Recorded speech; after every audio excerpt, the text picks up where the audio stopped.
Golconda police పరిధిలో జరిగిన 4 ఏళ్ల బాలిక కిడ్నాప్ కేసును పోలీసులు అత్యంత వేగంగా ఛేదించి కేవలం 24 గంటల్లోనే ఇద్దరు నిందితులను అరెస్ట్ చేసి చిన్నారిని సురక్షితంగా తల్లిదండ్రులకు అప్పగించారు. నవంబర్ 21 మధ్యాహ్నం 12:30 షేక్ ముజ్మిల్ దంపతుల కుమార్తె సఫియా బేగం కనిపించకుండా పోయింది.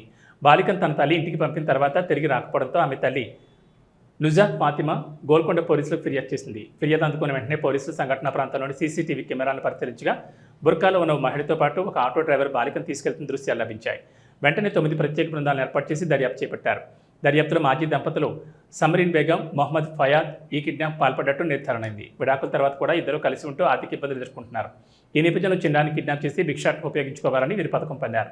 తమ ప్లాన్ ప్రకారం సలీహ్ నగర్ కంచె ప్రాంతం నుండి బాలికను అపహరించి ఆటోలో తీసుకెళ్లి సమరీన్ ఇంట్లో దాచిపెట్టారు. వేగవంతమైన దర్యాప్తుతో పోలీసులు బాలికను గుర్తించి రక్షించగా ఎట్టకేలకు ఆమె తల్లిదండ్రులకు అప్పగించారు. ఇది victim family sir. Victim sir కొంచెం బేబీ అరే వద్దు మీ ఫోటో చూపించాలి.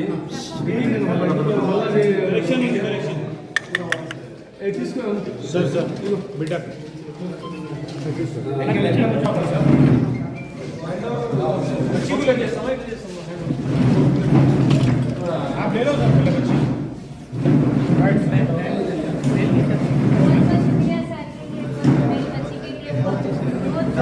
हेलो अम्मा,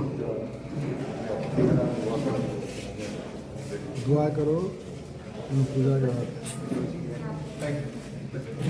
राइट सर, 21 को कैसा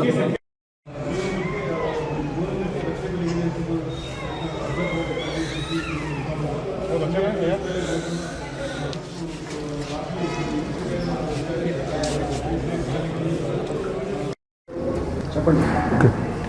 తెలుగు ఈ నెల 21వ తేదీ సాయంత్రం 6 గంటల సమయంలో నుజాత్ ఫాతిమా అనే వ్యక్తి పోలీస్ స్టేషన్కి వచ్చి ఒక ఇంగ్లీష్లో కంప్లైంట్ ఇవ్వడం జరిగింది. తన యొక్క రెండవ కుమార్తె 4 సంవత్సరాల వయసు గల సఫియా బేగం తన ఇంటి వద్ద నుండి అంటే వాళ్ళ అమ్మ వాళ్ళ ఇంటికి అంటే ఈ మిస్సింగ్ గర్ల్ వాళ్ళ అమ్మమ్మ వాళ్ళ ఇంటికి పోయి తిరిగి రాలేదని చెప్పి కంప్లైంట్ ఇవ్వడం జరిగింది. సాయంత్రం 6 గంటలకు వచ్చి వాళ్ళు సాయంత్రం మనకు కంప్లైంట్ ఇవ్వడం జరిగింది. వెంటనే ఇమీడియట్గా స్టేషన్కి వచ్చిన తర్వాత ఇన్స్పెక్టర్ గారు